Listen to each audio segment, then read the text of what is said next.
So what I want to start off with is, I know it's a long time to digest, but how have you seen tourism in Hawaii during those years, and especially from pre to post pandemic change? Well, that's a big question, but That is a big question. Yeah. Yeah. Loaded We too. can, yeah, very it's loaded. Yeah. uh, That's why I wanted to narrow it down more to pre and post pandemic because it's obviously been a big shift in tourism all over. and I was heavily involved during that time period at the bureau. Pre-pandemic, we were starting to hit record tourism numbers. Going into 17, 18, and then 19, we saw record year after record year. We were surpassing 10 million visitors a year as a state. And island was pacing. We were doing very well as an island as well. But of course, you realize too that the islands don't, or each island gets different shares of visitation. And our island was finally getting the visitation we had been wanting and needing for quite a few years, where some of the other islands were getting a little bit more oversaturated. And it became an issue at that point. And then we were looking at how we were marketing the islands and almost trying to look at the management side of tourism as much as we were marketing in 2019. And then the pandemic comes and changes the whole script on us anyway.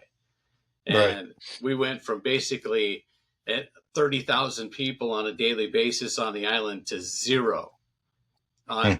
I know it very well because I got called on March 25th and said, we need you at the airport March 26th because all flights are going to stop. Wow. And those flights that are coming in, we need to monitor who is arriving on island. And it was the 2-week quarantine, the 14-day quarantine kicked in. We ended up being the agency that flipped from marketing and having everybody come in to now managing everybody who was on island that was visiting.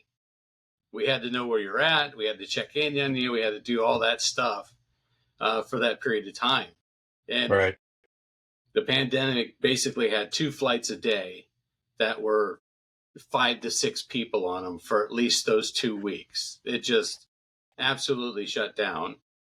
And Yeah. then once you stop, it's kind of like turning a major ship, or it's basically like once it shuts down, you have to then restart every, piece of it before things start to click. And then you get a little bit going and then a few more things come in. And it was a kind of a long haul for us to get any type of that recovery to come Mhm. back on the backside. But then when it Right. came, it was pent up demand. So we've seen these kind of peaks and valleys and spikes over the last few years where when it was a full green light and we got everybody to start coming back, it was now a year and a half to 2 years of no visitation all coming at the same time. Right.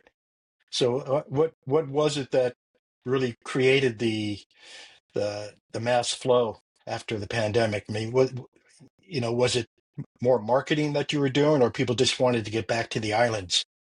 Actually, the simple version of why we were so compacted was all of the group business that were on the books during the pandemic time period still had their deposits. They still had their cash at the Ah, hotel. So they had to come. They were like, okay, we are coming. And then all of a sudden you got this, everybody was, cabin fever, and it's like they're ready to go. So we had right. groups on top of FIT, on top of, all the different visitations saying, I want to go now. And I don't Right. care what it costs. I just want to go now and be out there. So it was really that compaction that Yeah. forced it in, and everybody's like, oh, this is great. We'll just continue what we did before. And I think now we're finally getting to a point where it's getting back to what a normalcy would be as far as visitation cycle is and the numbers Hmm. we've had in the past. Yeah.